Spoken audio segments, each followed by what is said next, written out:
Tem que pedir, tem que solicitar o início da gravação, como... Já tá tudo ok. Tá ok, então, Tá. obrigado.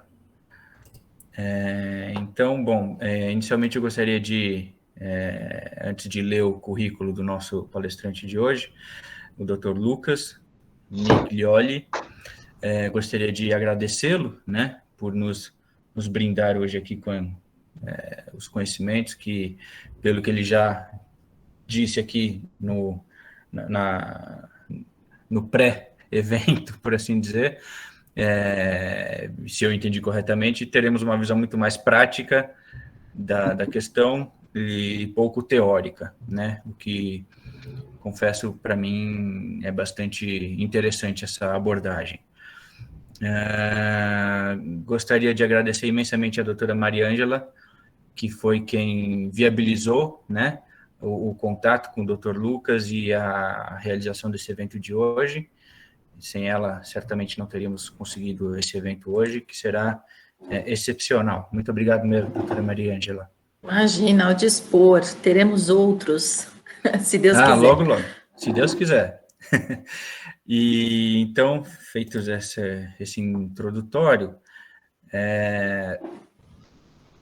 então eu peço a todos que mantenham seus vídeos ativados e os microfones desligados. As perguntas serão realizadas no chat, né? E aí, ao final da palestra, eu vou lê-las ao palestrante para que ele possa respondê-las. Ô Luiz, Pois com não. relação às perguntas, se você quiser já me interromper, fica à vontade. Eu fico bem com isso, tá? Até prefiro. Para não perder o fio da meada, às vezes. E se alguém quiser abrir o microfone também, desculpa, e me interromper, pedir a palavra, levanta a mão aqui no aplicativo, a gente já vai batendo um papo aí mesmo. Não, até muito bom saber disso, porque quem costuma acompanhar nossos eventos aqui da comissão sabe que a gente tem uma postura muito mais colaborativa, por assim dizer, né, do que de mão única, né? A gente gosta muito mais de eventos como o doutor está propondo aí, de colaboração entre todos, do que um palestrante só falando e tudo mais, né? Lógico, existem eventos em que é palestra efetivamente, mas, então, feitas essas considerações do Dr. Lucas, quem tiver, então, dúvidas, só para não criar uma desorganização, eu peço que levante a mãozinha aqui da ferramenta, ou mande a pergunta lá no chat, que aí eu leio. Quem levantar a mãozinha, a gente dá a vez para falar, né, de fato. Eu só peço que quem for falar, então abra a câmera para ser visualizado por todos, tá? O palestrante, então, é o Dr. Lucas Miglioli. Ele é membro da Comissão Especial de Direito Médico e da Saúde da OAB São Paulo, coordenador do Grupo de Estudos sobre Compliance no setor da saúde da Comissão Especial Médica e de Saúde da OAB São Paulo, advogado, sócio fundador de Miglioli e Bianchi Advogados, Master's Law em Direito Empresarial pelo IBMEC, especialista em Direito Médico da Saúde pela Universidade de Coimbra, em Portugal, em Direito Processual Civil pela PUC São Paulo, membro das Comissões Especiais de Estudos de Compliance, de Previdência e Proteção de Dados, de Privacidade e Proteção de Dados, de Direito Médico e Saúde da OAB São Paulo, coordenador do Grupo de Estudos sobre Compliance no setor de saúde da CDMS, OAB São Paulo, autor de artigos jurídicos e palestrante. Então, feita a leitura do currículo do palestrante, solicito então que ele inicie aí a abordagem do tema, e como ele já autorizou, então quem tiver dúvidas, colaborações, fique à vontade então para colaborar com o evento de hoje. Muito obrigado desde já a todos os participantes. Boa noite a todos, agradeço, Luiz, a organização, a Mariângela pelo convite, e como eu disse, vamos tentar manter aqui um diálogo, um bate-papo sobre essa matéria, porque eu acho que a teoria, todo mundo já está muito acostumado no dia a dia, a gente tem enfrentado algumas dificuldades, e são essas dificuldades trazidas pelo cotidiano que merecem um pouco mais de discussão, um pouco mais de atenção nesse momento, tá? Eu vou falar sobre compliance, o que é o compliance efetivamente, vou compartilhar um conteúdo com vocês, e descendo um pouco mais no detalhe, eu vou falar sobre a Lei Geral de Proteção de Dados e como ela se enquadra dentro de um panorama de compliance. O setor de saúde vem passando por um momento importante, um momento de adquirindo um pouco mais de maturidade. De alguma forma, o mercado ainda tem muito espaço, né? Isso eu estou falando em todos os segmentos do setor, para profissionalizar atitudes, providências, processos. O mercado tem muito a oferecer nesse sentido para os advogados. Um advogado que tem aí uma atuação um pouco mais voltada para a área de gestão encontra aí um terreno fértil de atuação, colaborando com os clientes no amadurecimento do mercado. Tá? Eu vou compartilhar uma apresentação com vocês, não vou me apegar muito a ela, mas só para a gente ter uma referência aqui, para ter alguma coisa mais bonita na tela do que o meu rosto.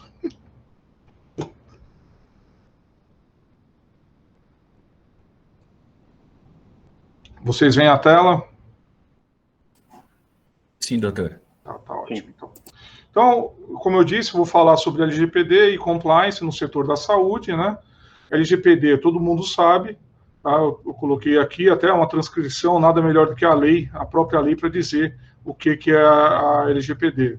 É a lei que trata dos dados pessoais, que prevê as condições de tratamento, as hipóteses de tratamento, as consequências da má utilização dos dados, prevê os direitos dos titulares, dos controladores e dos operadores de dados. Isso é muito importante porque é uma exigência, né, que o mercado mundial já vinha fazendo ao Brasil há algum tempo. Inúmeros países, principalmente os mais desenvolvidos, já tinham a própria lei de proteção de dados, a gente usa muito como referência a lei europeia, né? Então existia, de alguma forma, uma pressão ao mercado brasileiro, ao Brasil, efetivamente, para que desenvolvesse a própria lei de proteção de dados, né? Então muita gente fala, pô, mas eu tenho ouvido quando eu converso sobre a LGPD, o pessoal fala, mas eu não tenho nada a esconder de ninguém e tal. Meus dados eu não preciso de privacidade, eu não estou nem aí e tal. Mas a lei fala muito mais do que privacidade propriamente dita, né? A privacidade, de fato, é um direito, até uma condição relativamente recente, né? Esse é o direito à privacidade, né? Não é uma coisa tão antiga. Mas o fato é que a lei prevê também a seriedade com que os dados devem ser tratados, efetivamente. Não sei se alguém já teve experiência aqui de ter o nome indevidamente incluído no cadastro dos maus pagadores. Quando você tenta corrigir essa má inserção, né, essa má utilização dos seus dados, no fundo você está beirando aí os direitos agora previstos pela lei, mas antigamente você tinha que se fiar no Código Civil, no Código de Defesa do Consumidor, para fazer valer seu direito. Agora a lei prevê efetivamente a correção dos dados mal inseridos, né? Então, mais do que uma lei efetivamente para empresas, né, eu acho que ela é muito mais profunda, ela é uma mudança cultural, inclusive para a gente mesmo, né? Inclusive não, especialmente para a gente, né? Mais do que a empresa propriamente dita. E o compliance, né, nada mais é do que o dever de cumprir, estar em conformidade com regulamentos, normas, né? Isso pode ser externo ou interno. Aí, quando eu falo interno, eu estou falando de políticas próprias, né? As empresas hoje em dia, muito comum, né? Agora falando de LGPD especificamente, ter a própria política de segurança, né, da informação. Então, o compliance é todo esse conjunto de normas, de políticas, e estar alinhado a elas, né? Vem do inglês to compliance, que é justamente estar em conformidade. Então, eu vejo a LGPD aí dentro desse universo do compliance como sendo mais uma norma que deve ser observada dentro de uma política de boas práticas. Então, a gente tem o compliance tributário, o compliance trabalhista, o compliance de proteção de dados agora. Tá? Então, se eu pudesse falar que dentro desse contexto há um guarda-chuva, esse guarda-chuva seria o compliance, embaixo dele estaria inserido lá a LGPD. Tá? Então, eu vou começar esse bate-papo aqui falando o que é efetivamente o compliance, né? Nós temos aí um programa de integridade, que é, na verdade, o compliance efetivamente, Em volta dele você tem várias esferas, né? Aqui, como estou usando aqui a própria esfera aqui no meu slide, mas o fato é que você tem aí uma série de providências, uma série de processos, de procedimentos em volta dele. Aqui eu destaco 2 pontos muito importantes, né? Que é a ética propriamente dita, porque é a base de todo o programa de integridade, né? E a gestão de risco. Tá? A gestão de risco é muito importante, inclusive quando a gente for falar um pouco mais à frente dos processos de implementação dos programas de LGPD, a gente vai falar muito sobre gestão de risco, né? Eu vou incluir um terceiro ponto aqui que eu gosto muito de falar, porque a maioria, porque todo mundo fala, vazamento de dados, sempre vai pensar no servidor, lá num problema de tecnologia, né, Arnaldo, alguma coisa mais técnica, mas a Lei Geral de Proteção de Dados também pode ser descumprida num bate-papo de café, né? Então é muito interessante, eu até trago 2 exemplos lá no final que falam justamente isso, falha humana. Então, vou incluir o terceiro ponto de destaque aqui nesta questão do programa de integridade, que é o treinamento, efetivamente, né? Todo o programa de integridade é vivo. Ele não é uma coisa que tem começo, meio e fim. Ele tem um começo, tem um meio, que é a implantação, e ele não termina, porque ele tem que ser totalmente revigorado, tem que ser discutido, tem que ser aprimorado. Então, o treinamento é muito importante nesse momento. Quando você faz algum aprimoramento no seu programa de integridade, você faz alguma adequação, você identifica algum ponto de vulnerabilidade, você faz um ajuste e efetivamente você tem que fazer aí um treinamento para deixar todo mundo alinhado com esse programa, né? E muitas vezes nem é preciso ter alguma novidade, o simples fato de, no passar do tempo, as pessoas acabam deixando de lado alguns compromissos, deixando de lado algumas observações, e isso é bom você eventualmente ter uma política de treinamento rotineiro, né? Então, o ponto que eu quero, assim, no geral, destacar aqui é a necessidade de manter esse programa vivo. E isso serve muito para a Lei Geral de Proteção de Dados também.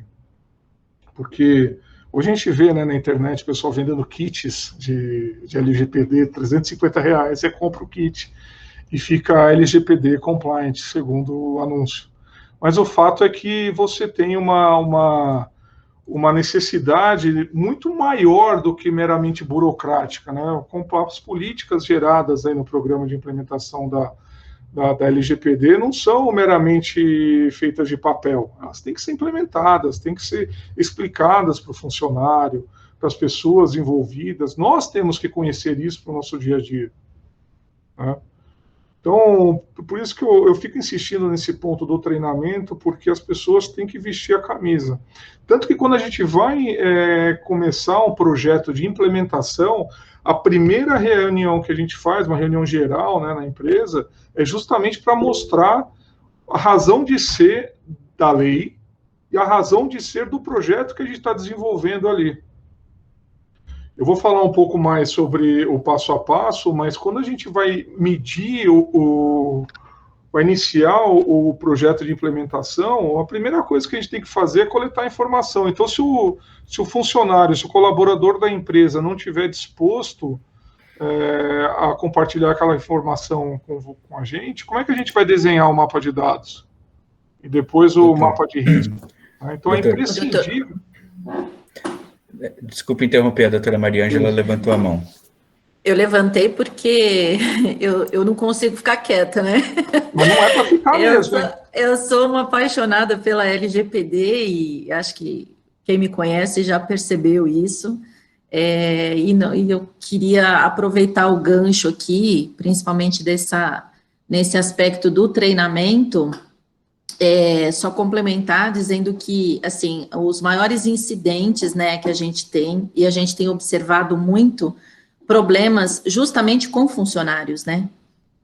Então, essa parte do treinamento, nos meus programas de implementação desenvolvidos, como o doutor disse, a primeira fase do meu projeto é o treinamento, para a gente conscientizar, porque esses projetos de implementação à Lei Geral de Proteção de Dados, a gente sabe que é multidisciplinar, a gente vai precisar do envolvimento de todos dentro da empresa, né?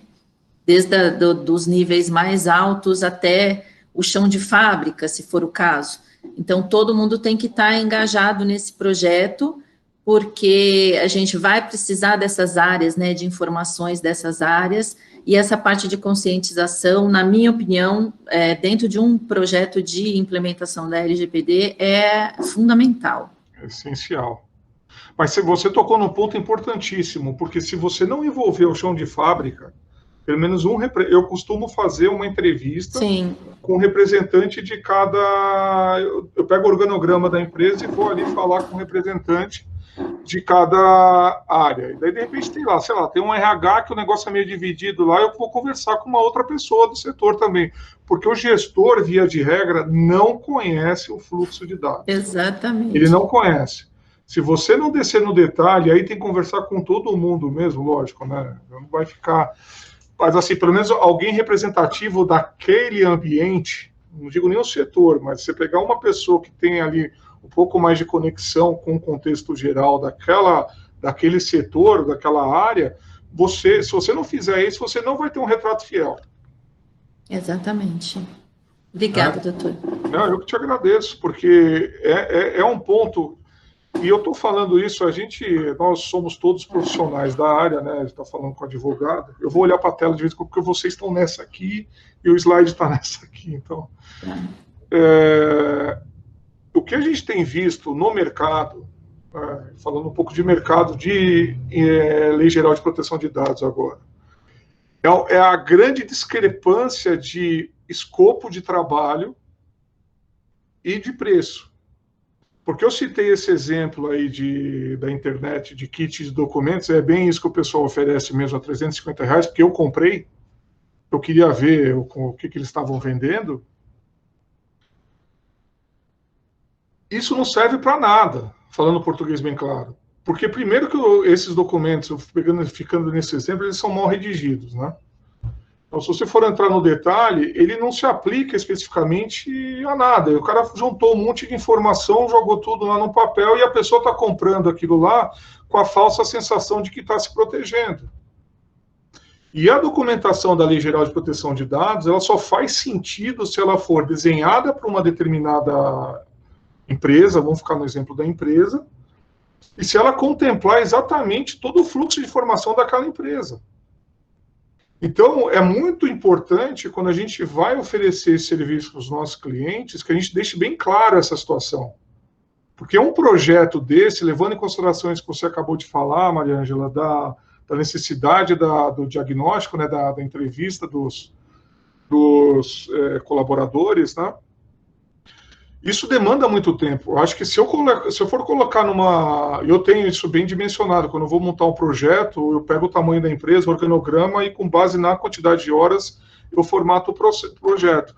E talvez quase 50%, ou talvez até mais, do projeto vai aí, no diagnóstico, obtendo informação e fazendo um mapa de risco. Porque é só com base nisso que você vai conseguir criar uma política adequada. Você vai criar um aviso de privacidade adequado, porque você tem que conhecer o site da empresa, você tem que saber exatamente que tipo de ferramentas eles usam lá, o cookie, outras coisas. Né? Se você não tiver esse retrato fiel, você não tem nada com lastro lá na frente. A pessoa vai pegar aquele documento qualquer, que pagou a preço de banana, e vai colocar numa gaveta, e aquilo vai ficar. O dia que tiver um problema, um incidente de segurança, um incidente de privacidade, ele vai ter que tirar do papel aquilo lá do bolso, aquele negócio, e não vai servir para nada. É aquele negócio do contrato, né? O corretor de imóveis vai lá e faz o contrato de venda e compra, né? Mas o contrato está aí, doutor, não sei o que e tal. O contrato está ótimo. Se você não tiver problema nenhum, você vai rasgar e vai jogar no lixo. Você só vai ver se o contrato é bom o dia que você precisar usar. É a mesma pior, coisa né? com política. E pior, né, doutor, no ato de uma fiscalização que está batendo a porta aí de muitos, a prestação de contas fica como, né? Como é que você vai apresentar tudo que foi feito para demonstrar que a empresa está adequada à LGPD? Então, esse né? é um Com as ponto. planilhas Só com as planilhas não vai a dar. autoridade nacional vai ter um incidente de segurança, vai bater na sua porta, meu, o que aconteceu aí? Você já vai ter que explicar, então você já vai ter que ter no seu plano de resposta a incidentes, você já vai ter que ter bem desenhado isso daí, né? Ou lá naquele primeiro momento, né, no plano de incidente, a primeira etapa é coletar informação, que dia, horário e onde você teve conhecimento do incidente. A partir dali, começar a coletar as informações e passa para o DPO, ele vai tocando isso daí. Se você não tiver isso daqui para entregar para a autoridade nacional, vai, pô, tem alguma coisa esquisita aí. Você tem o plano de resposta a incidente? Não, não tenho. Então, pô, você não fez lição de casa, né? Não, eu tenho. Você aplicou? Não, não apliquei, porra. Que adianta, né? Então, tem uma série de coisas que você só vai ver o dia que trouxer à tona mesmo, como você disse, uma fiscalização bater na sua porta. Deixa eu ver sua política de privacidade. Eu costumo dizer que a gente, como profissional ou consultor, né, ou seja lá qual for a atividade relacionada à proteção de dados, eu acho que a gente tem que ter muita responsabilidade. Não ser exatamente um vendedor de planilhas, né? Porque é muita responsabilidade você adequar uma empresa à Lei Geral de Proteção de Dados, porque lá na frente, se alguma coisa der errada, o responsável vai ser você, né? Então, a gente precisa ter muita responsabilidade. Aliás, se alguém tiver alguma experiência nisso que eu vou falar agora, que é a questão da competição mesmo. Eu já tive muita proposta recusada por uma questão de preço mesmo. E aí eu fiquei sabendo, porque depois as pessoas acabam voltando, né? Sim. Mas e isso, e aquilo, né? Você fez o inventário, você pode fazer o inventário da lei para a gente? Que lei que se aplica ao meu segmento, né? Eu vou ficar nesse exemplo de saúde, eu tenho uma clínica que até é clínica de escritório que fez isso. Contratou um conhecido que cobrou quase nada dele, e chegou na hora do vamos ver mesmo, ele não tinha os documentos, aí começou a bater aqui, pô, você pode fazer o inventário, você pode fazer o mapa de risco, que é a parte mais difícil mesmo. Fazer uma política é relativamente simples, vai. Você, assim, você atende, né? Você vai lá no Mestre Google e consegue lá uma política, mas você adequar essa política à sua realidade, você desenhar um mapa de dados, você desenhar um mapa de risco, você não tem um padrão. Você tem uma referência, mas cada empresa tem a sua realidade. Então, assim, ficando nesse negócio do mercado para a gente, para nós advogados, eu acho que é muito importante quando a gente for apresentar o nosso trabalho, que a gente destaque esses pontos. Porque se a gente estiver considerando um serviço completo da Lei Geral de Proteção de Dados, ele é muito mais complexo e muito mais demorado do que um serviço feito padronizado, que não vai servir para nada. Então, nós temos mesmo, como você disse, a responsabilidade de deixar claro para o cliente. Você está comprando um serviço aí do coisa que não vai te adiantar de nada. Entendeu? Então, assim, eu acho importante, e é um ponto até que me deixa um pouco indignado. Porque eu vejo cada absurdo, cara, não é nem pelo mercado, porque uma hora ou outra os caras vão voltar, cara. O dia que tiver um problema lá na frente, vai custar caro. Mas o que eu estou querendo dizer é a falta de responsabilidade de alguns profissionais mesmo que estão vendendo uma coisa que não vai atender. Tá? Então, assim, dentro do programa de integridade, a gente está aqui circulando. E o programa de integridade está muito alinhado com a Lei Geral de Proteção de Dados. Que basicamente é o que a gente vê aqui. Plano de resposta a incidentes e política, não tem canal de denúncia? Tem canal de denúncia. Não tem a gestão de risco, tem treinamento, tem tudo que está aqui, né? Vocês estão vendo minha tela ainda, né, gente? Tudo que está aqui está no plano de implementação. Né?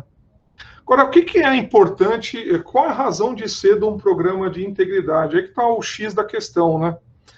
Então, mais uma vez, mais do que uma mudança meramente burocrática, né? E algumas empresas agora estão exigindo para contratar, inclusive, ontem eu renovei um contrato aqui do escritório, eles pediram a política o código de conduta do escritório. Então, eu já tenho que ter aqui. Isso a gente já tem há bastante tempo, mas, assim, é uma coisa que a gente tem que começar a olhar para dentro do escritório também. Nosso escritório. Por que isso é importante? Primeiro porque mitiga risco, né? A partir do momento que você já tem uma política bem definida ali, você já tem um direcionamento de como você vai agir no dia a dia, né? Isso, inclusive, nos ajuda no relacionamento com os nossos colaboradores. Aí falando de nós de novo, né? Escritório de advocacia, com os nossos colaboradores. Isso serve para qualquer empresa, né?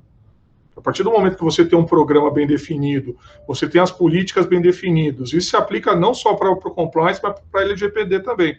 Você tem tudo bem definido, o funcionário sabe daquilo ali, sabe como tem que agir, você treinou o cara e o cara não cumpriu, pô, eu fiz tudo o que estava ao meu alcance, eu posso até responder objetivamente, né? Minha empresa pode responder objetivamente, mas eu vou ter um regresso contra a pessoa. Em alguns casos, até demissão por justa causa. Então, é importante você ter um programa de integridade, aí vão voltar a questão do treinamento, vão voltar a questão de ter um processo vivo, porque é muito importante. Então, aqui, o programa já começa, a relevância do programa de integridade, com a mitigação de risco, né? E aí tem outro ponto muito relevante, que é a questão da reputação. A reputação interna, que é a reputação para os nossos colaboradores, para quem trabalha conosco dentro do nosso ambiente. Se a minha empresa, né, não presta, não atende à Lei Geral de Proteção de Dados, não atende às políticas de boas práticas, o pessoal já começa a olhar meio torto para ela. Fala, será que é uma empresa séria? Será que eu posso dar um jeitinho aqui nessa situação? Será que eu posso pedir um reembolso diferente aqui, né? Vai que passa, né? De repente passa. Então, isso vai criando uma forma de trabalhar que não é a mais adequada. Isso acaba comprometendo, inclusive, a produtividade. Por isso que o aumento da produtividade está embaixo. Mas, além da reputação interna, tem a reputação externa também. Hoje, o mercado está cada vez mais direcionado por consumidores, até então chamados de ativistas, mas não sei se vocês já tiveram essa experiência de ter duas opções, uma que parece ser um pouco politicamente correta, outra é zero politicamente correta. A gente tende, ainda que a gente possa pagar um pouco mais, a buscar o serviço que tenha um pouco mais de credibilidade nesse sentido. Porque o mercado começa a olhar não só como é entregue a coisa, o serviço, o produto, como ele é produzido. Nós temos casos assim, muito emblemáticos na indústria têxtil, na indústria das confecções, por exemplo. Quantas grandes marcas tiveram o nome jogado na lama por conta de envolvimento do subcontratado, né, e que acabou contratando um trabalho análogo à escravidão. Então, é grave isso. O mercado está cada vez mais direcionado a isso. E não só a questão dos consumidores, propriamente dito, né? Depois é a questão do acesso a investimentos. É cada vez maior a quantidade de fundos de investimentos que direcionam os seus investimentos para empresas que têm boas práticas. Está aí as categorias estão aí, né, as categorias da Bolsa de Valores, né? As empresas listadas no novo mercado tendem a ser empresas que têm governança, têm compliance, tem tudo muito mais consolidado do que as empresas que estão niveladas abaixo. Então, isso agrega valor. E alguns fundos de investimento só vão botar o dinheiro nessa empresa se ela tiver, de fato, esse carimbo. E aí entra a questão do ESG também, que é outro assunto que está super em voga aí, não sei se vocês estão acompanhando, mas é um assunto que eu gosto bastante também. Então, assim, da reputação interna, voltando, nós temos um aumento da produtividade, porque aquele funcionário, aquele colaborador mais engajado, porque acredita na empresa, ele acaba produzindo melhor. Tem essa questão do sentimento dele e tem a questão dos processos internos também. Se a empresa tem um processo mais bem definido e funciona bem, a tendência dela ser mais assertiva na execução do serviço é muito maior. E, consequentemente, a produtividade aumenta, né? E a questão também, aí, voltando para a área de saúde especificamente, a gente viu muito isso nas operações de M&A de hospitais e operadoras de saúde, de plano de saúde, a importância dos programas de integridade dentro da empresa vendedora, na empresa que está sendo vendida. Porque, basicamente, o que desconta o preço de uma aquisição, né, falando muito a grosso modo, é o risco que aquela aquisição representa. Então, quanto menos compliant for a empresa, mais exposta a risco ela vai estar. E, de novo, risco tributário, risco trabalhista, agora risco de LGPD. Então, o custo do risco é muito grande. Isso acaba impactando no valor da empresa. E aí eu volto para uma outra questão de mercado, que é a oportunidade que nós temos de atuar nesses momentos. Não só atuando de uma forma de prestar uma consultoria na negociação efetivamente, na celebração do contrato, ou nas reuniões, nessas tratativas aí. Você tem um trabalho antes disso, inclusive. Você tem um trabalho de organizar a casa. Quem trabalha com operadora de plano de saúde aqui sabe o risco regulatório que representa para uma empresa de operadora de plano de saúde, né? Então, o risco regulatório está muito ligado à questão de integridade, à questão de governança e compliance, né? Especificamente das operadoras. A ANS tem a RN 443, que vai entrar, já está em vigor, né, mas vai passar o ano que vem, exigir que as operadoras tenham programas de governança e de compliance. Tem um mercado, assim, muito bom nessa área. Aliás, tem muito curso aí, eu mesmo estou fazendo um agora da KPMG, que é sobre governança e compliance, né, ligados à RN 443 e a 452, que é do capital baseado em risco, né, e certificação das operadoras. Então, é um mercado interessante aí para a gente olhar, porque agrega valor, né? Não só você está ali ajudando a negociação da empresa propriamente dita, mas você está ajudando ela a agregar valor porque você está arrumando a casa. Então, quanto menor o risco, menor o contingenciamento que o comprador vai fazer e maior vai ser o preço que ele vai pagar, vai aceitar pagar por aquele negócio. Tá? Então, eu sou muito ferrenho nessa questão do compliance, porque é uma forma de perder dinheiro enorme aí, porque o pessoal não presta atenção e acaba caindo lá na frente no contingenciamento. E se o cara tem lá entre 10 e 1 milhão para contingenciar, ele vai contingenciar 1 milhão, meu, azar o seu. Quem mandou você não organizar a casa antes?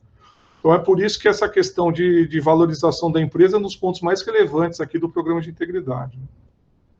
E o integridade, assim, basicamente, os programas de integridade, o programa de compliance, basicamente eu gosto de definir 7 pilares, né? Tem gente que fala em 5, tem gente que fala em 9, eu gosto de falar em 7, porque eu acho que é muito... eu sou meio do muro, né? Entre 5 e 9, 7. Não é brincadeira, porque eu gosto desses 7 aí.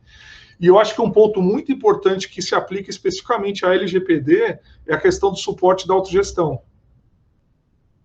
Porque é muito fácil, é muito comum nós vermos empresa que acaba implementando alguma política, inclusive a da LGPD, e você vai ver lá a autogestão não atende isso, né?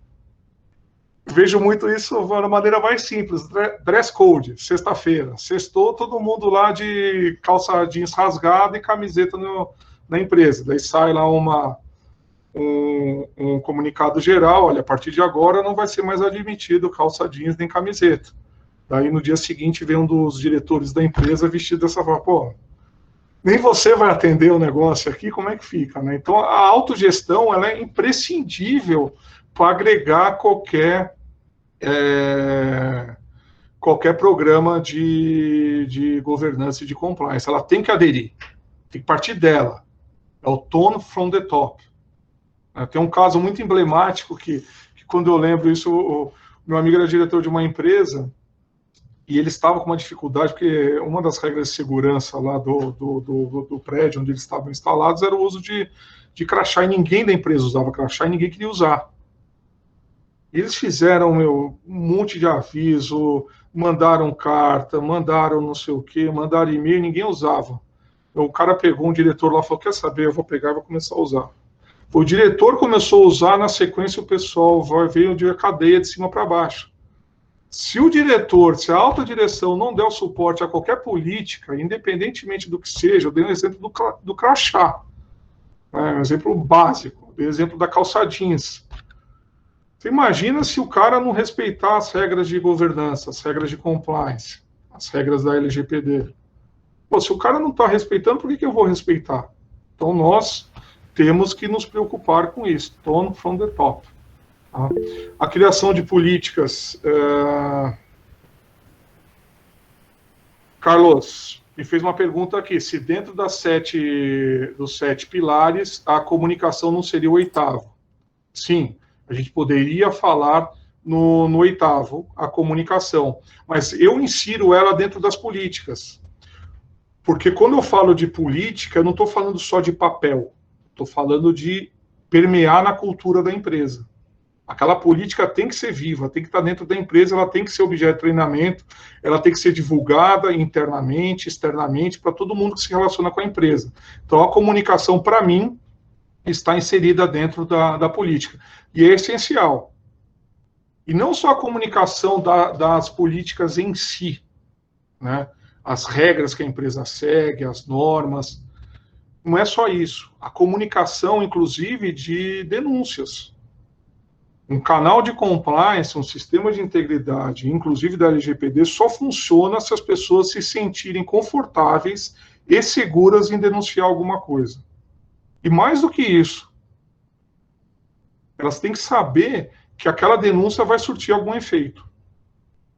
Que ninguém vai se arriscar a ser, de alguma forma, até a possibilidade de ser prejudicado, se souber que não vai dar em nada.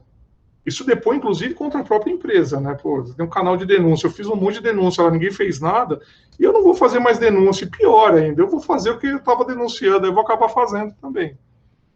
A mente humana é muito, para essas coisas, é muito fértil, né? Então, é muito importante zelar pelo canal de denúncia, pela existência dele, evidentemente, mas pela efetividade dele. Ele tem que ser efetivo. A pessoa tem que se sentir confortável, segura para fazer uma denúncia e ver o resultado dela, né? Então, eu acho que está aqui, um dos pilares aqui, a aplicação de medidas disciplinares. Então, se ela não tiver essa condição, o negócio vai por água abaixo. E aqui, eu não vou falar de todos eles, mas a questão de avaliar, monitorar e auditar, isso é muito importante. Porque é com base nisso que a gente está enxergando o que está acontecendo e a gente consegue apurar algumas lacunas e a gente consegue aparar isso daí. Né? Lembra que eu falei lá no começo, questão do treinamento, sempre que a gente observar a necessidade de alguma coisa, a gente vai ajustar e dessa forma passar a comunicar, treinar e divulgar essa alteração para os nossos colaboradores, aqui é a melhora contínua, que é outro pilar aqui.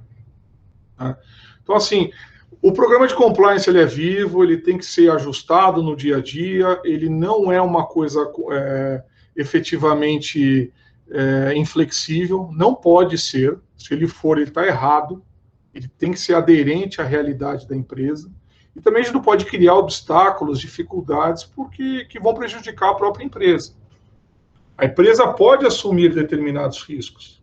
Quando a gente faz um mapa de risco, a gente identifica alguns riscos, muitos deles não podem ser simplesmente eliminados.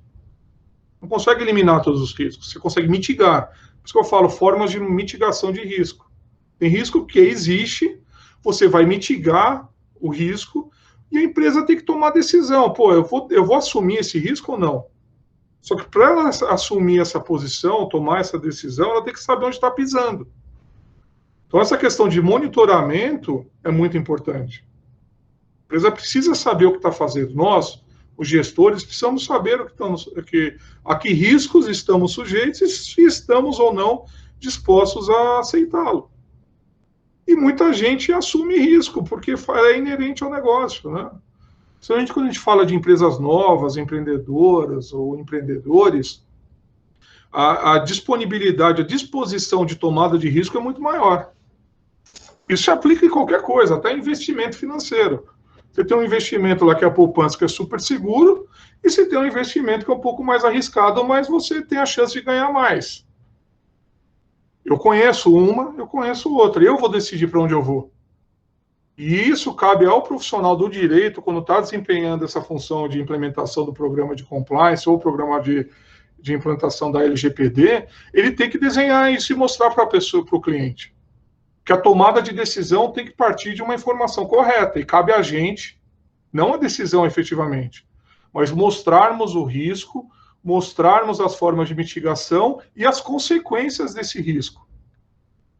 e aí o gestor vai poder tomar a decisão pautado numa informação correta. Essa é a nossa responsabilidade, não é de tomar decisão.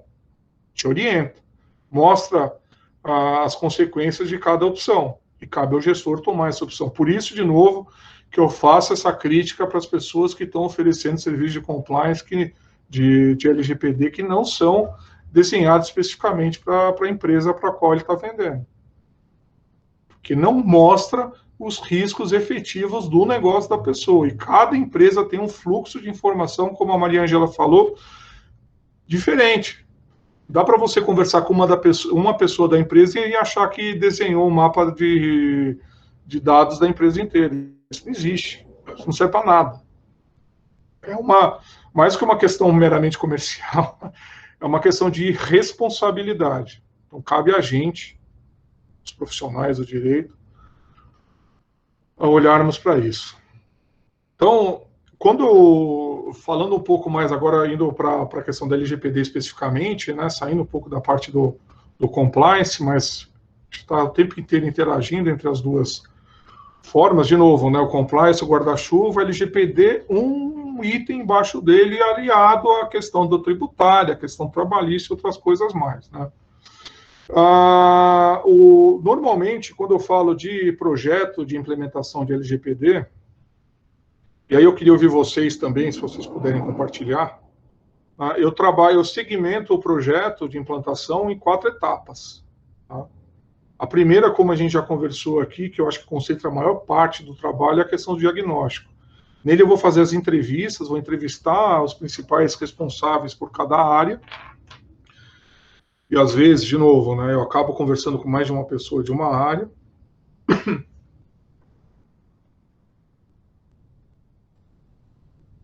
E aí eu vou, com essas informações que eu vou coletar nesse momento, eu vou produzir o mapa de dados e o mapa de risco. E um ponto muito importante aqui, que eu vejo pouca gente fazendo, é uma visita técnica na empresa. Uma visita técnica que eu digo não é nada ligado ao Arnaldo aí, a questão do servidor. Às vezes a gente faz, mas lógico, acompanhado de um profissional da área. Mas tem coisas que a gente vê que no dia a dia que comprometem muito a segurança exigida pela Lei Geral de Proteção de Dados. Por exemplo, impressora compartilhada. Eu tenho um monte de exemplo que a informação vazou porque a pessoa, o RH usava uma impressora compartilhada, a pessoa mandou imprimir alguma coisa e ela estava indo lá na impressora buscar o negócio, no meio do caminho ela parou para conversar com alguém. E alguém tinha mandado imprimir alguma coisa, foi lá, olha, viu aqui um olerite, viu um resultado de um exame, um atestado médico. Então, esse tipo de coisa a gente identifica na visita técnica. Outra coisa que eu vejo muito, forma de descarte, lixo. Cópia de documentos, os caras rasgam e jogam no lixo. Não é assim, tem que ter nesse local, que você costuma fazer isso, então nesse local você tem que botar um triturador, uma fragmentadora. Eles adoram, cara, pegar o papel e uau! Eu já vi pior, eu acho que alguém aqui já deve ter visto também esses documentos virarem blocos de rascunho, né? Aí, Sim. Cara, tem um exemplo excelente desse aí, Maria Ângela. Você já deve conhecer essa história, né? Que a pessoa recebia currículo, embalava lá para entregar produto na caixa lá e Já. Cara, é um absurdo, mas acontece com muita frequência. Cara, eu cansei de entrar em empresa, abre a gaveta dos caras, tem um monte de coisa ali que o cara nem sabe mais o que é, mas tá lá na gaveta dele, documento, informe de rendimento, cópia de RG, cara, é só indo Uma lá. loucura. Esse negócio tem que ir presencialmente. Teve uma outra visita também, queria compartilhar aqui com vocês a experiência, que eu estava fazendo justamente essa entrevista nos setores, né? E ao entrar no RH, eu me deparei com um computador e um post-it na tela do computador com a senha do computador. E aí eu perguntei para a moça, eu falei, é impressão minha ou isso aqui é a senha? Ela falou, Eu falei, vocês deixam assim? Qualquer pessoa pode vir aqui e entrar no computador? Sim. Então, aonde chega o nível do absurdo, né? Eu vou pegar esse seu gancho, eu vou contar uma que é ótima, cara, que é ótima. Diretor da empresa, a pessoa do financeiro recebe uma mensagem do presidente da empresa, CEO da empresa, mandando ela fazer alguns pagamentos. Vai lá e atende o cara na hora. Depois descobriram que não tinha sido ele que tinha feito a solicitação, né? Como é que invadiram o computador? Alguém invadiu o computador dele, né? Mandaram lá o e-mail do computador dele. Nossa, fizeram um reboliço para descobrir como é que invadiram o computador do cara, se foram hacker, não sei o quê. Cara, o cara tinha deixado o post-it. Com a senha. Não, e demoraram para se ligar disso daí. Não foi uma coisa rápida. Tava com a senha, exatamente o que você falou, tava com o post-it com a senha no monitor dele. Eu falo, pô. Mas tem, né? Tem muito mas é disso. Normal isso. Você sabe um lugar que a gente acha documento perdido pra caramba que ninguém se dá conta? O Arnaldo até pode falar melhor disso daí. Naquela pasta de downloads ou de scanner do computador. Fica lá um monte de coisa perdida que a pessoa copia depois, não sei para a pasta cada destino, mas ela não apaga aquilo lá. Então, por isso que a gente fala, né? Treinamento o tempo inteiro, visita técnica, tem que estar ali no dia a dia. Né, Arnaldo? Sim, com certeza, eu concordo assim, é até um ponto que eu ia te perguntar, Lucas, é a questão hoje em dia tem muitos frameworks de segurança, né, que você aplica, né, então, por exemplo, você pega uma empresa hoje certificada com a ISO 27, né, que tem a 27001, a 27002, são todos os padrões, os frameworks de segurança que você tem, que tem todo esse, você está comentando, a questão da mesa limpa, a questão de senhas em post-it, a própria expurgo e wipe de dados que você está armazenado dentro tanto de cookies como de armazenamento de dados com downloads, docs, enfim, né? E até reforçando o que você fala, né? Eu acho que uma parte muito importante que a gente passa aqui na empresa, toda a parte de implantação, é realmente a parte cultural, né? Porque todos os gestores hoje, gestor nenhum deles tem tempo para nada, né? Então, assim, sempre pega um coitado de um dos funcionários, fala assim, gera um relatório para mim que eu vou entrar numa reunião. Isso gera muita informação, sai do controle do mapeamento de dados. Isso a gente está tendo um problema muito sério na empresa. Então, o que acontece? Foge do mapeamento de dados, foge de toda roupa, de toda a documentação que você cria para o mapeamento de dados. Então, a parte cultural, eu acho que você bateu, Lucas, é muito importante, eu concordo com você, reforço tudo que você está falando. E o que eu queria ver com você, o que eu queria te perguntar, estava só esperando aqui dar um tempinho para te perguntar, como é que você está vendo o mercado? Como é que você está vendo as indústrias se preparar? Por quê, Lucas? Hoje a gente tem algumas indústrias, por exemplo, a de saúde, acho que é uma das mais preparadas hoje. Preparadas, você diz.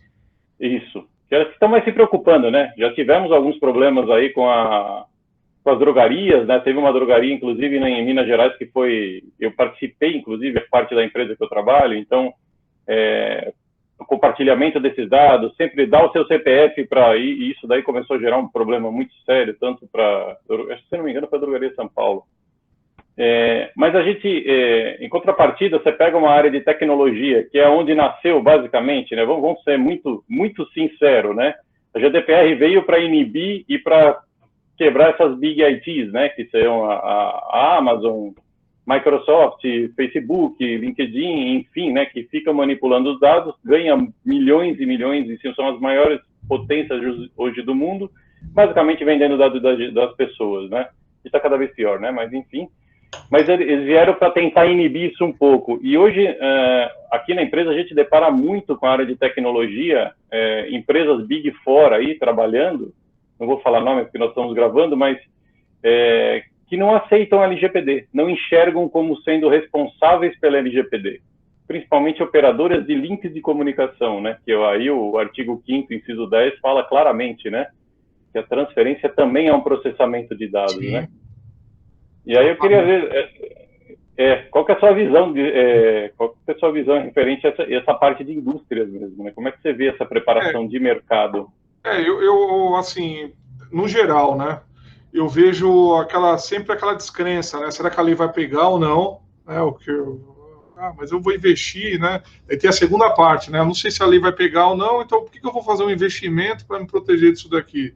E a própria NPD também ainda, né, soltando normativas, soltou uma agora em agosto das pequenas empresas, né, para pequeno porte, né, pequenas e médias, mas que assim, não definiu nada, né, então assim... Não, então, assim, havia uma exigência internacional para que o Brasil fizesse isso, né, então, assim, fez para dar uma resposta imediata a isso, só que tem muita coisa a ser ajustada, você mesmo disse, a NPD está ali meio que se estruturou há pouco tempo, está começando a dar as caras agora e é uma questão de amadurecimento mesmo. Mas o que eu vejo as pessoas, né, no geral, quando eu falo pessoas, eu falo empresas, né, não acreditam muito na Lei Geral de Proteção de Dados. Né? Não é da cultura do brasileiro, né, Lucas? Assim, o que eu estou vendo, as pessoas, principalmente, o negócio está vindo de cima, né? Então, principalmente as empresas multinacionais acabam já tendo essa característica, até antes da LGPD, por questão de compliance, efetivamente, já vinham com essa carga de responsabilidade e começam agora, falando da LGPD especificamente, exigir dos prestadores de serviço. Então, eu vou ficar no meu exemplo aqui, escritório de advocacia. Eu atendo alguns clientes que eles me exigem, como eu disse que exigiram aí o código de conduta do escritório, também me exigiram o código de política de segurança, aliás, a política de segurança de informação. Então, se eu não tivesse, eu já tinha, mas se eu não tivesse, eu teria que criar, eu teria que me preocupar com isso. Então, eu estou vendo cada vez mais as pessoas baterem na porta do escritório, buscando reparar ou atender uma necessidade que surge disso. Pô, eu recebi um contrato aqui de prestação de serviço, né, que eu estou sendo contratado, tem uma cláusula aqui de LGPD, me pede para dizer quem eu sou, quem é o DPO aqui da minha empresa. Eu nem sei o que é DPO. Então, calma aí, cara, então, vamos conversar um pouco. Então, assim, eu acho que o negócio vem cascateando. É lógico, existem muitas empresas, quando você fala de indústria, pressupõe uma quantidade, um fluxo de informação muito grande, e, consequentemente, um projeto de implantação um pouco mais complexo, e aí exige uma carga de investimento um pouco maior. Lógico, né? A gente está num país aqui, principalmente saindo, né? Se Deus quiser, está efetivamente saindo da pandemia, todo mundo assim com a faca no pescoço e tentando, de alguma forma, atender as coisas mais imediatas. Então, quando você fala em investir num projeto de implantação de LGPD, eu estou com um monte de projeto começando a voltar à tona aqui, que eu comecei em 2019, 2020, né? Aliás, eu comecei a conversar com as pessoas em 2019, como entrou 2020, começou o negócio da pandemia, as conversas pararam. Pô, a gente não está investindo agora. Vamos pagar funcionário, vamos manter a planta funcionando, vamos tentar... Tipo, isso não é um gasto que a gente está olhando agora. Então, os projetos ficaram engavetados, estão começando a vir à tona agora de novo. Então, assim, é isso, a questão da pandemia, a escassez, a falta de liquidez prejudicou o mercado também, e a falta de crédito, a descrença também. Eu enrolei aqui. Mas é isso aí. E a gente também não pode ser... Eu acho que eu falo muito esse negócio de mudança de cultura, porque eu não gosto de explicar a importância da Lei Geral de Proteção de Dados falando, olha, você pode ser multado. O anjo do apocalipse aqui, eu quero falar, você tem que melhorar o seu negócio. E a Lei Geral vai te ajudar. Porque a questão de credibilidade também. Hoje eu já acho estranho quando eu vou marcar uma consulta médica, os caras não têm um termo de consentimento lá. Ontem eu marquei uma consulta por WhatsApp, a pessoa me mandou um questionário, profissão, e-mail, cara, qual é a sua política de privacidade? A pessoa nem sabe. Então eu já falo, será que é uma clínica legal ou não? Será que é um consultório bom? Eu sei que é, né? Um médico muito bom. Mas o fato é que você já fica com a pulga atrás da orelha. Que é a questão cultural. Essa questão da farmácia que você não é obrigado a fornecer seu CPF para fazer a compra de medicamento. Mas a farmácia pode, em contrapartida, negar um desconto para você. Tudo bem, eu posso ter opção. Eu posso não querer dar meu CPF, mas eu também não quero desconto. Eu aceito não ter desconto. Quando a farmácia exigir... Outro dia me exigiram na farmácia, você está errado, cara, você não pode me exigir. Te dou meu CPF se eu quiser.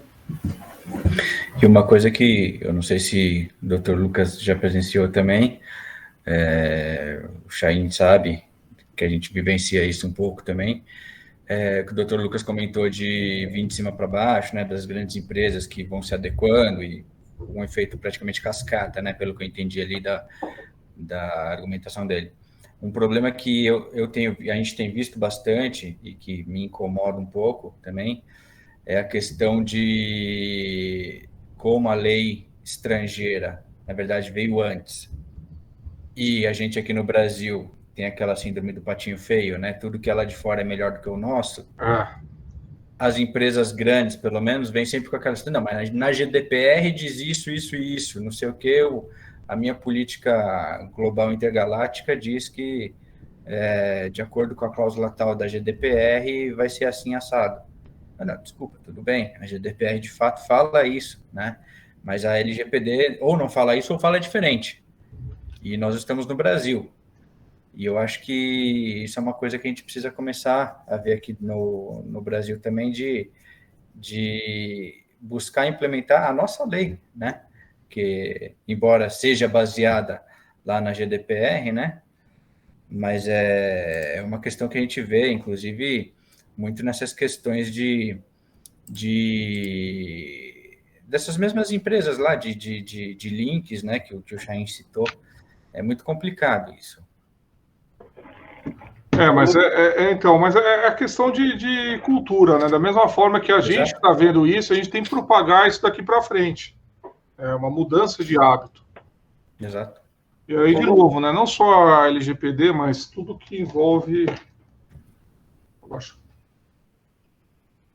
Tudo que envolve a questão do compliance, né? No dia a dia, o compliance começa na nossa casa, cara.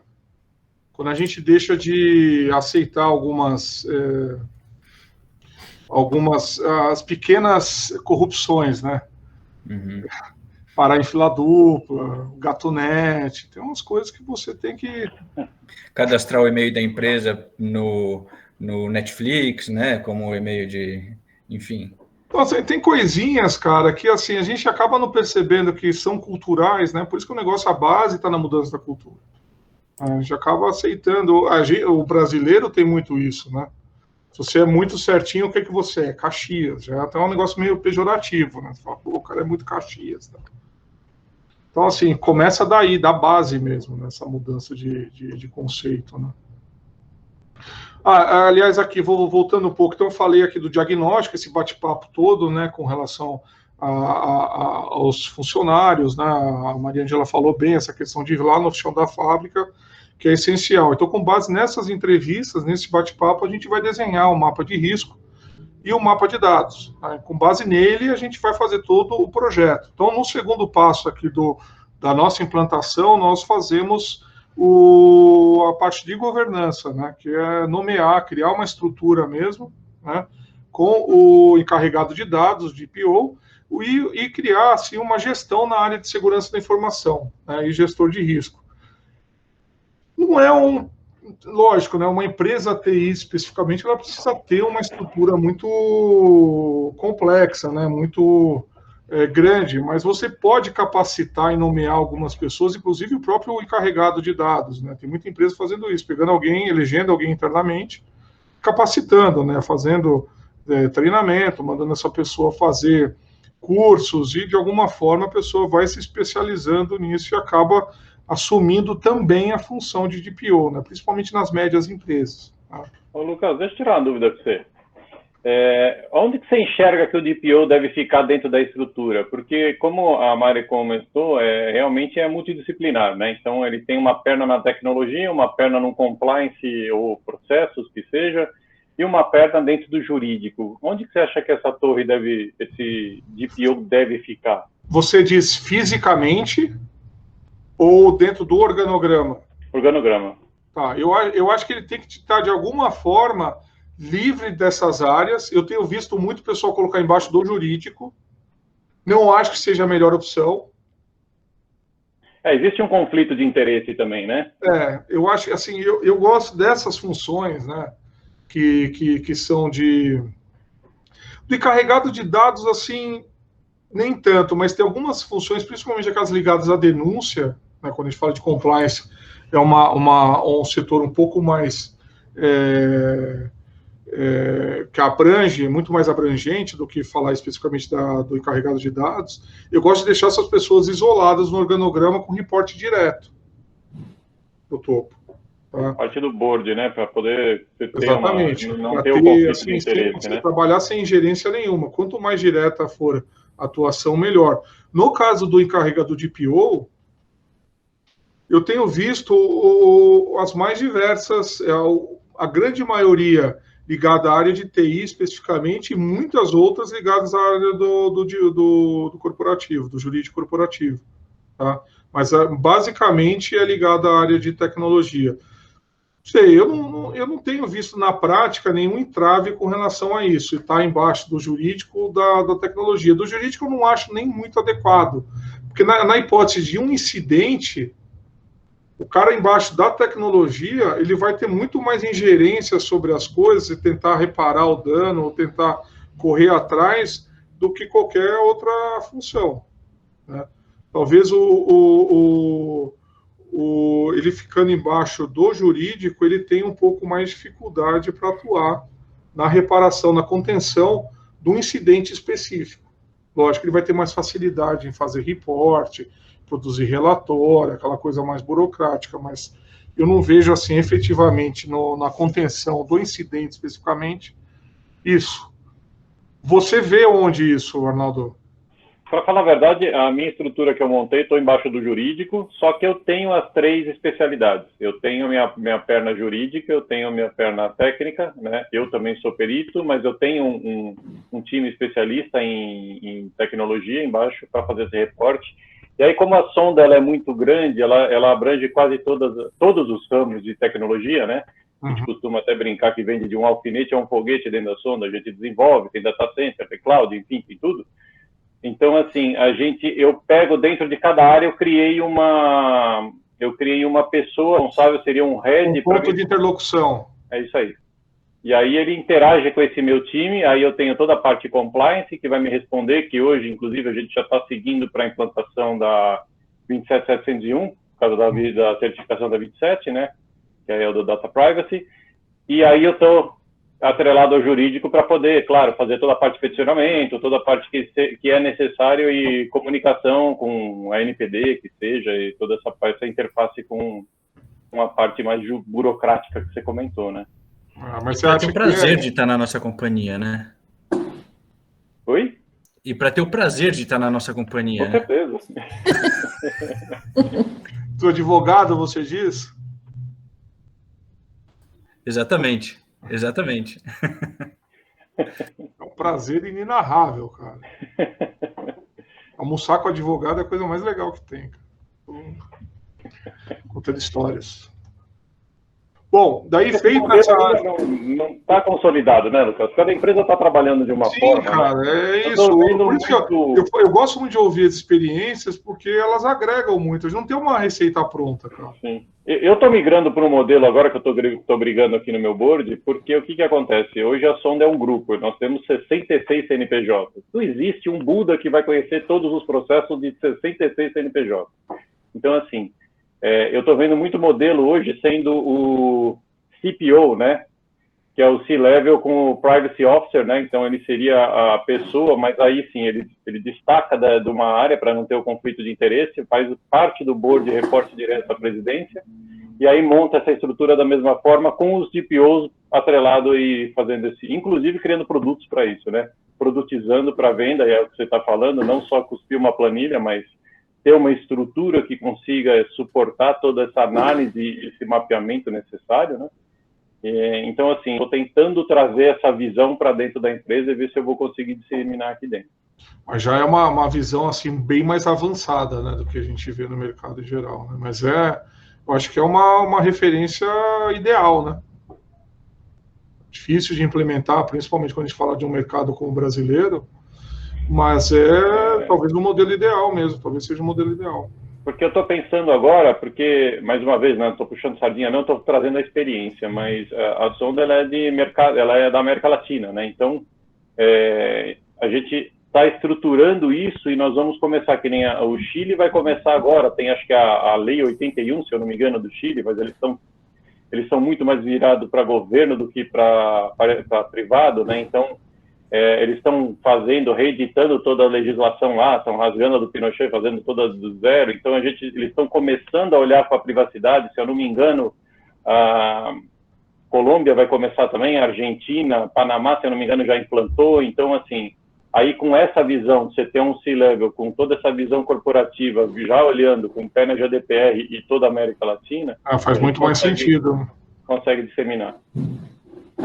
Muito bom. Então, essa parte de governança é isso, são os desafios do dia a dia aí que a gente vai ter que alocar de uma forma adequada essa estrutura de governança dentro da empresa, né? Lógico, está citando exemplos aqui de empresas um pouco mais estruturadas, aliás, bem mais estruturadas, com uma organização, uma governança mais complexa e talvez seja o modelo ideal, mais difícil de ser alcançado na prática e do mercado. Então, esse é o segundo momento que a gente forma a governança da empresa e depois a gente passa a políticas e treinamentos. Tá?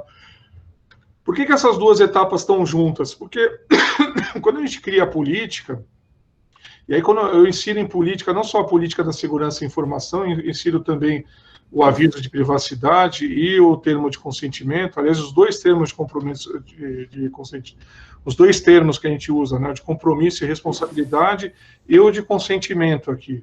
Tá? Aqui na área da saúde, especificamente, o termo de consentimento não tem nada a ver com aquele consentimento informado que se tem lá numa especialidade médica, num atendimento médico. Isso aqui é um termo de consentimento especificamente para a Lei Geral de Proteção de Dados. E aqui nós usamos o termo de compromisso de responsabilidade e o termo de consentimento, tanto para o cliente, né, quando a gente fala de clínica, hospitais, operadoras, quanto para os próprios colaboradores. E da mesma forma a gente faz com os termos de compromisso e responsabilidade. Nós temos um interno, os colaboradores, e temos o externo. E todos esses aqui se reportam à política de segurança da informação. Então, por isso que o projeto tem essa evolução, e quando você chega na política de segurança da informação, você desce uma cadeia documental embaixo dele. Porque todos esses documentos, a política é a base de tudo. E todos esses documentos, de alguma forma, vão se reportar à política. Então, o termo de compromisso, por exemplo, uma da redação que a gente usa aqui, ela começa dizendo, a pessoa declara que recebeu, tem conhecimento e se compromete a cumprir a política de segurança de informação e comunicação da empresa.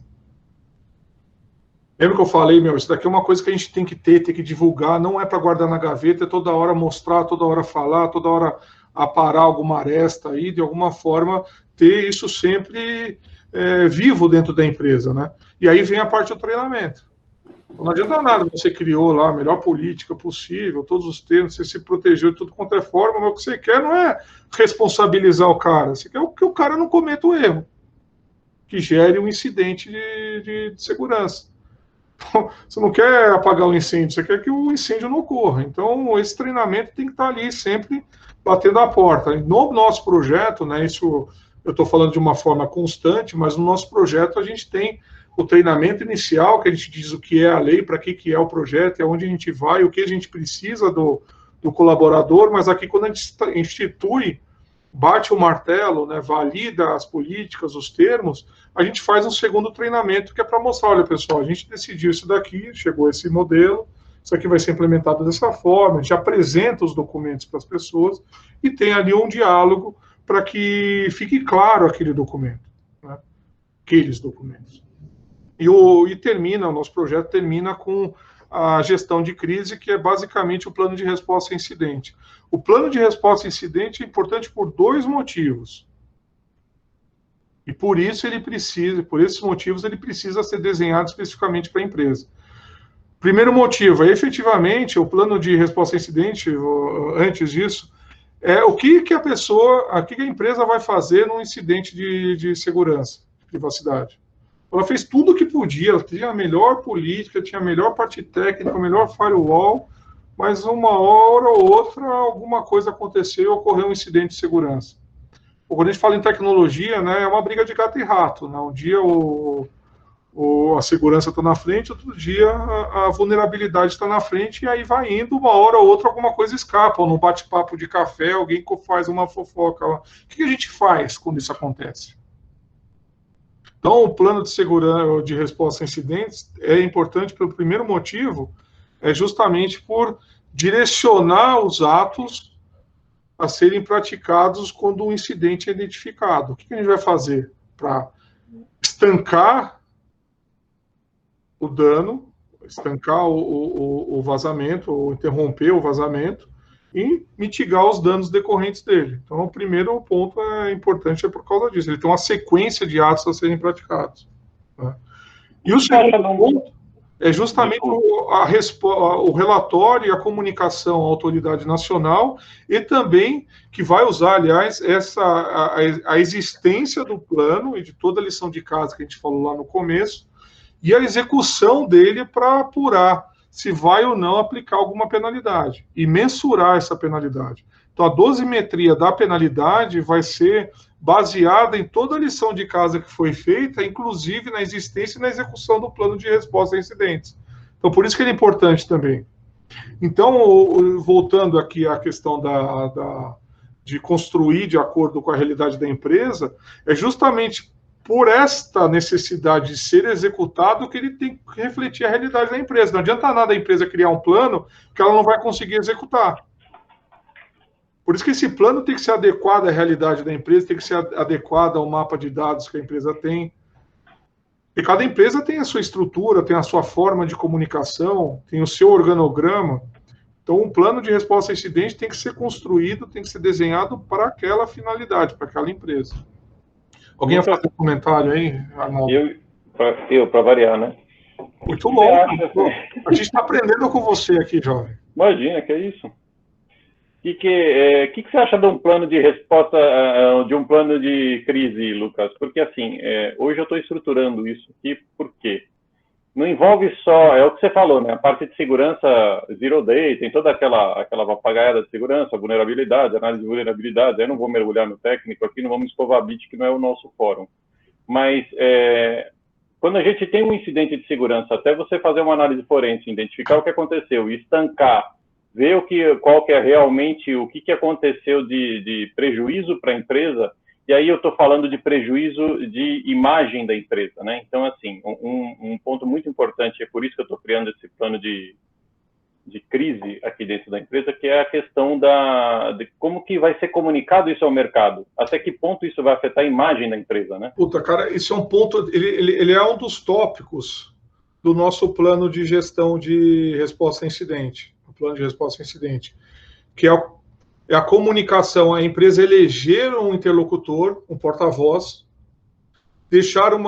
transmitir as informações, ir com um canal direto com o DPO ou o Comitê de Gestão de Crise, para que esse porta-voz comunique internamente e externamente.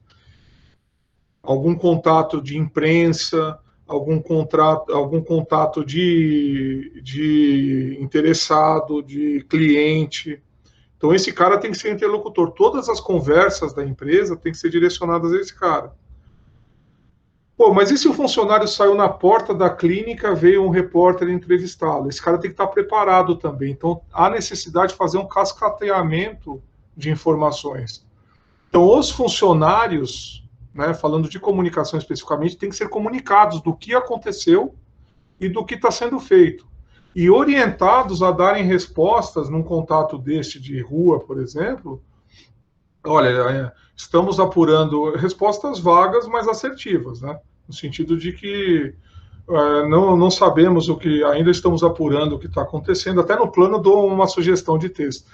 Ainda não sabemos, estamos apurando o que está acontecendo e oportunamente a gente vai fazer um comunicado a respeito. Tem que ser uma resposta padrão, tipo essa. Não é o porta-voz, né? É o cara que foi abordado na rua, ali na porta da clínica, por exemplo. Quantas vezes a gente viu? O funcionário falou uma coisa, o outro foi lá falar outra, daí chega quando vai conversar com o representante, o CEO da empresa, o cara já está com uma carga de informação enorme, muitas vezes desencontrado. E o cara assim, mas não sei quem falou isso. Mas eu conversei com o seu funcionário e falou aquilo. Então, esse ruído tem que ser aplanado, ele não pode existir. Então, a comunicação tem que ser direta, assertiva e transparente. Né? Uma das etapas lá, se eu não me engano, a gente tem 5 etapas no plano de resposta a incidente. Eu não lembro agora se é a 4ª ou a 3ª que a gente cuida da comunicação. Então, ela tem que ser assertiva assim. Vai ser bem direcionada e transparente, cara. Acho que a transparência aí é muito importante. Não sei se vocês acompanharam o incidente das lojas Renner recentemente. Né? Você precisa ter assim, uma forma de comunicação direta, abrangente, e deixar claro o que os funcionários devem comunicar. Né? Aquela sensação de omissão, qualquer gestão de crise, cara, não é só de incidente de dados, não. Qualquer gestão de crise, a sensação de comunicação inverídica ou comunicação omissa repercute muito mais negativamente do que você assumir algum erro mesmo, né? Do que você assumir que você está apurando uma coisa que você não conhece ainda. Você querer tampar o buraco, tampar o sol com a peneira é pior. A gente tem um monte de precedente nesse sentido aí, que mostra que a empresa não agiu com lealdade, não agiu com transparência, aí vai, né? Então, assim, dentro já partindo aí para o final, eu vou me apegar esses slides aqui, a gente vai embora amanhã, mas eu vou ser mais rápido aqui. Então, assim, dentro de um serviço médico propriamente dito, o que a gente tem ali circulando de informação no contexto geral, né? A gente tem RH, tem TI, tem o próprio paciente, tem os terceiros, contabilidade, jurídico, prestadores de serviço em geral, né? Muitas empresas, principalmente as médias e as pequenas, fazem o RH fora da empresa, ou a contabilidade fora da empresa. Então, há um compartilhamento de dados aí. Então, há necessidade de você zelar também pelo que está sendo feito pelos seus parceiros, né? Daí aquele termo de compromisso e responsabilidade que eu falei lá atrás. A gente tem o interno e tem o externo. O externo serve para mitigar o risco vindo dos terceiros aí. Então, eu tenho que saber se o cara com quem eu estou compartilhando a informação que eu coletei vai zelar pela guarda dela, pelo bom tratamento dela. Então, a gente tem que formar uma cadeia de proteção de ponta a ponta. Né? Então, dentro de uma estrutura operacional de uma operadora, né, de uma clínica ou de um hospital, a gente tem todas essas relações aqui, né, relação com o funcionário, acesso à informação da empresa e dos pacientes, né? Os funcionários têm que acessar muitas vezes para desempenhar as suas funções. E aí você tem que ter um cascateamento de acesso. A recepcionista não precisa ter acesso ao prontuário médico, né? A não ser que haja assim, realmente uma restrição de organograma, uma restrição de profissionais dentro de uma clínica, por exemplo. Muitas clínicas têm lá o médico e a atendente, né, recepcionista. Então, muitas vezes ela tem acesso a informações que, a rigor, dentro de uma estrutura mais organizada, ela não precisaria ou não deveria ter, né? Isso é um ponto muito importante. A gente tem que restringir, quando a gente faz um mapa de dados e um mapa de risco, a gente consegue verificar isso daí. E muitas vezes eu orientar, olha, você nesse momento, quando você está atendendo uma pessoa, a recepcionista está atendendo, fazendo aquele primeiro contato do cliente, você não precisa ter acesso a todas essas informações que você está pedindo. Eu costumo dizer, você é responsável pelos dados que coleta. Então, quanto mais dado você coletar, mais dado você vai ter que proteger, maior vai ser o investimento que você vai fazer, vai ser obrigado a fazer para protegê-los. Então, colete os dados que são necessários à sua finalidade, à sua atuação. Precisou desses dados nesse momento? Precisa. Então, coleta e vamos tratar ele de forma adequada. Não precisa, então não coleta. Ah, mas a gente sempre fez assim, mas chegou a hora de mudar, vamos mudar e vamos ajustar esse procedimento para minimizar o seu risco. Né? Na relação com o paciente, efetivamente, quando vai fazer a anamnese, registro das informações de saúde, né? E aqui a identificação e cadastro dos pacientes nos registros administrativos da empresa. Então, E esse momento você começa a coletar não só dados pessoais, mas dados pessoais sensíveis também. Então, exige aí uma certa atenção diferenciada, principalmente quando a gente fala de dados de saúde, né? Ficando aqui no nosso ambiente do setor de saúde, porque dados sensíveis são todos aqueles que coletam, basicamente, que colocam a pessoa num determinado nicho na sociedade, inclusive, opção religiosa, opinião política e dados de saúde, efetivamente. Aqui, para finalizar esse tópico, aqui a questão do relacionamento com os parceiros e fornecedores, né? Eu já falei isso daqui, a sua relação com o escritório de advocacia, né? Com o escritório de contabilidade, com empresas que fazem gestão de benefícios, né? Ticket e outras coisas, né? Então, hoje em dia, eu gosto de mostrar esse quadrinho aqui, porque como é hoje em dia e como deve ser, né, de olho na Lei Geral de Proteção de Dados. Então, hoje se coleta dados sem necessidade ou critério. Então, como é que deve ser? Toda coleta deve atender a uma finalidade, no limite do necessário. Você vai coletar dado que você não precisa? Não, não vai. Ah, mas eu quero ter um banco de dados aqui, porque de uma forma eu posso usar isso daqui. Então, primeiro, obtenha o consentimento do seu paciente, e segundo, avalie de fato se isso vai ser útil para você ou não, porque você vai ter que zelar pela guarda desses dados, né? Hoje, se utiliza os dados para uma finalidade diferente daquela para o qual ele foi obtido, né? Como deve ser? Deve ser apenas utilizado para finalidade própria. Por que isso? Porque um dos princípios da Lei Geral de Proteção de Dados é justamente o princípio da finalidade. Se ele não vai ser usado para uma determinada finalidade, você não pode coletá-lo. E se você obteve o consentimento para usar os dados para uma determinada finalidade, você está restrito a ela. Não pode falar que vai fazer uma coisa e fazer outra com os dados. A questão do treinamento, aqui já falou tanto dele aqui, né? Mas aqui eu só vou destacar essa questão da responsabilização do funcionário. Então, se a gente deu o treinamento, deu a política, informou, a pessoa sabe tudo o que deveria fazer e não fez, então alguma coisa está errada com ela. E na área de saúde não é diferente. Nesse ponto, se o doutor me permite um Claro. adendo aí, inclusive é importante sempre ter, nessa parte do treinamento, ter os registros, né, efetivamente, dos treinamentos dados, da frequência dos funcionários e tudo mais, não só para um eventual regresso, mas principalmente também para um eventual... responsabilização mesmo, né, Luiz? Sim, uma fiscalização, me fugiu a palavra, desculpa, uma fiscalização da NPD, coisas do tipo, né, você poder demonstrar estar ali adequado às necessidades, né? Exatamente. É muito importante você formalizar tudo isso, né? Por isso, quando a gente fala lá, quando eu falei do termo de responsabilidade, ele começa falando, olha, você recebeu, o cara já deu um visto lá na política que ele recebeu, ele vai fazer o termo, ele está assinando lá, ó, recebi a política, tenho conhecimento dela, vou respeitá-la, e aí vai. Série de responsabilidade e consequência pelo descumprimento. Da mesma forma, o treinamento. Você tem que registrar isso, você tem que colocar a presença do cara e obrigar ele a ir. Ô, Lucas, posso fazer mais uma, né? Não, juro que eu vou parar. Eu não vou não para, cara. Tecnologia, de novo, né? Olhando para esse mercado de saúde, né? Eu não sei se você já teve algum contato com essas empresas que estão fazendo análise do perfil e está trabalhando junto com o plano de saúde dos segurados. Então, assim, nós tivemos até um caso aqui que foi a questão da Aon.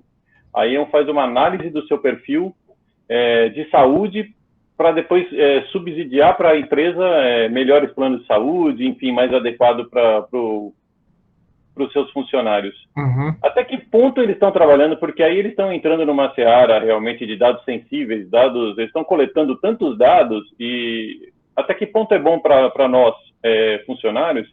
E uma segunda pergunta, né?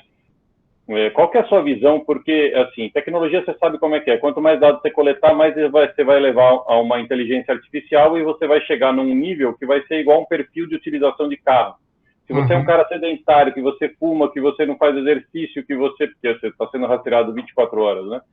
Se você não faz tudo isso, você tem um risco de ataque cardíaco enorme e o seu plano de saúde vai ser caríssimo. Vai acabar virando um perfil de utilização para a visão da área de saúde.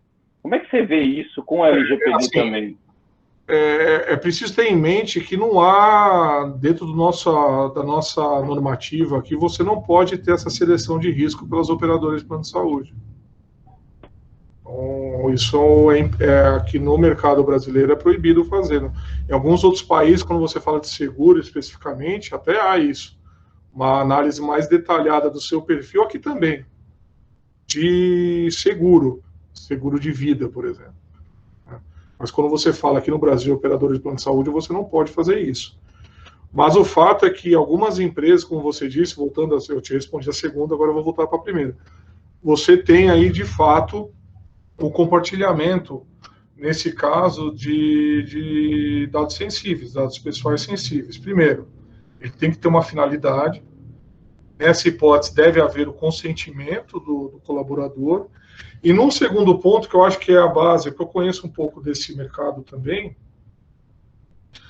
esses dados são anonimizados.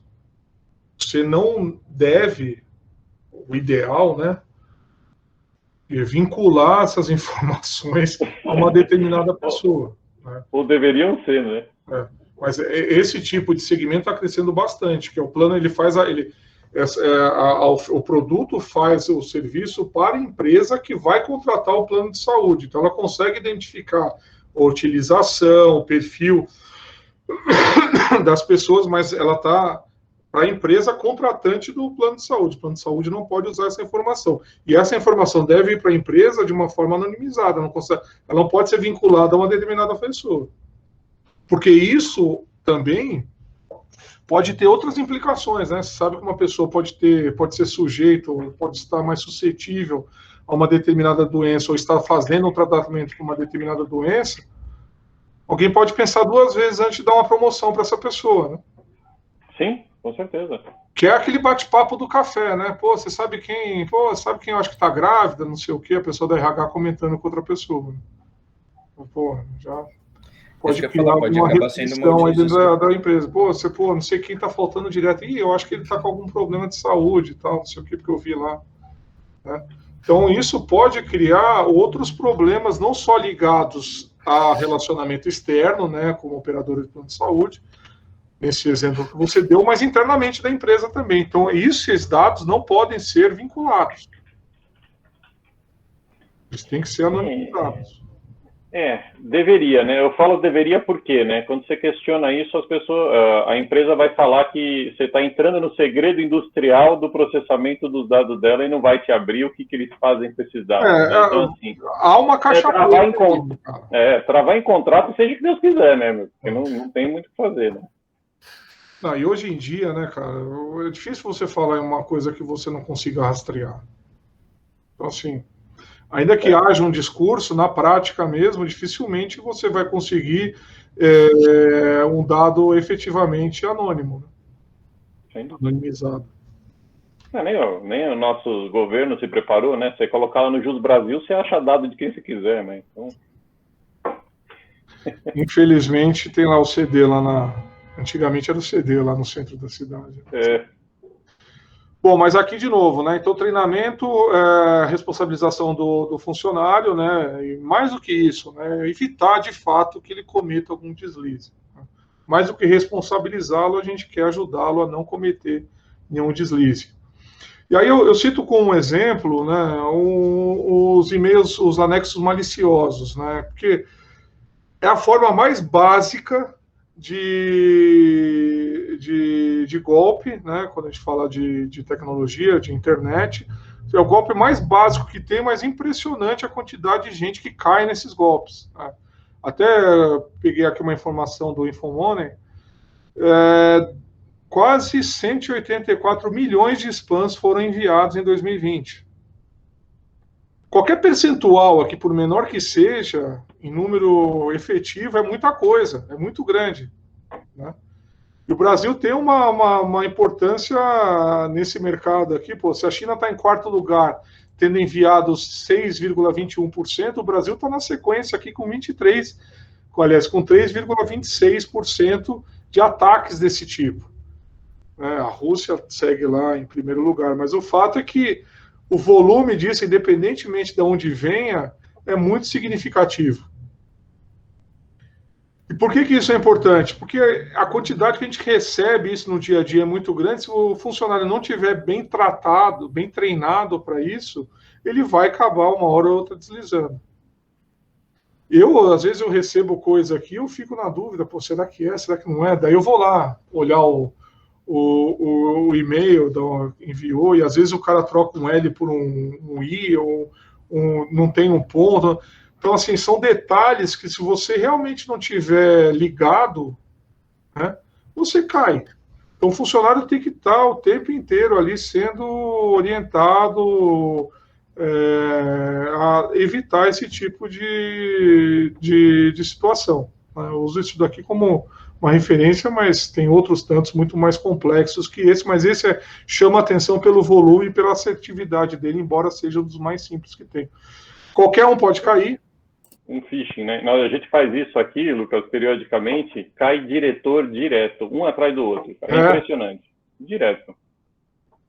É assim, a gente solta, então, você, próximo de, quando tem imposto de renda, alguma coisa, você pode soltar um phishing que os caras vão clicar para ver o que é a notícia, para ver se ele recebeu, pode ter certeza. E como é que vocês trabalham isso aí? Então, aí a gente, de novo, né, traz para dentro de toda a parte de treinamento, a gente refaz todo o treinamento, e claro que a gente tem todas as tecnologias, então a gente tem lá um sandbox atrelado com a parte de... Aí eu não vou esfregar bit de novo, mas tem toda a parte de tecnologia que consegue identificar esse anti-spam, tem toda a parte de inteligência artificial, threat intelligence, que a gente consegue bloquear. Mas as coisas passam. O phishing é uma das tecnologias hoje muito usada, que é exatamente isso, né? Você manda um e-mail numa época de Páscoa, olha que foto de Páscoa que eu achei. Sempre tem um para clicar, impressionante, cara. Alguma senhora vai cair, algum senhor vai cair, os idosos caem muito nesse tipo de golpe. Né? Mas aí volta para o treinamento que você falou, né? Não tem jeito. E aqui eu cito como exemplo o Google e o Facebook, que são empresas de tecnologia, né? Duas das maiores empresas do mundo foram vítimas de um cara lá da Lituânia que conseguiu que eles transferissem quase 100 milhões de libras esterlinas para a conta dele. Né? Ou seja, qualquer empresa pode cair, qualquer pessoa pode cair, a gente tem que ficar o tempo inteiro de olho. Né? E aí, para finalizar, gente, eu pego muito nesse negócio do erro humano, né? E aí eu volto para o treinamento, e eu volto para o erro humano, e eu volto para o treinamento, e assim a gente vai. Porque é onde está o detalhe mesmo do negócio. Então, tem 2 exemplos aqui, eu vou falar bem rapidinho, porque daí a gente já termina, vocês já estão dormindo, e eu com fome. No primeiro exemplo, o responsável pela gestão dos documentos a serem enviados a uma operadora de plano de saúde reconhece o nome do paciente, do beneficiário. Ele tira uma foto do documento e manda no grupo de WhatsApp, de amigos. Só que um dos caras conhecia alguém que conhecia o beneficiário, o paciente, e ele ficou sabendo disso. Pô, situação desagradável, né? Imagina uma cidade do interior que poucas pessoas, tem poucas clínicas, né? E você vai numa clínica de uma especialidade que você simplesmente não quer que ninguém saiba que você vai lá por qualquer motivo. E aí a atendente liga para, sabe quem esteve aqui hoje na clínica, tal? Isso é vazamento de dados. Tem nada a ver com tecnologia, tem a ver com fofoca, e vazamento. Fofoca é uma fonte de vazamento de dados. De novo, treinamento. Aqui aquele exemplo que eu já até falei, né? A impressora utilizada pelo RH era compartilhada com outros setores e o atestado médico de uns colaboradores que tinha sido diagnosticado positivo para HIV estava na impressora e foi visto por outros colegas de trabalho e a informação vazou internamente. Cara, eu cito esse exemplo aqui com frequência porque é uma coisa muito comum de acontecer. E aí vaza atestado médico, vaza olerite, vaza um monte de coisa aí. Tá? Então, gente, era basicamente isso que eu queria falar com vocês. Gostei do bate-papo, agradeço as pessoas que participaram. Agradeço a quem ficou aí ouvindo e obrigado aí, Luiz, Mariângela, pela oportunidade aí. Obrigado, Arnaldo. Aliás, gostei de te rever. Vamos marcar outras resenhas aí. Quem sabe a gente convida aí mais alguém que participou, né, gente?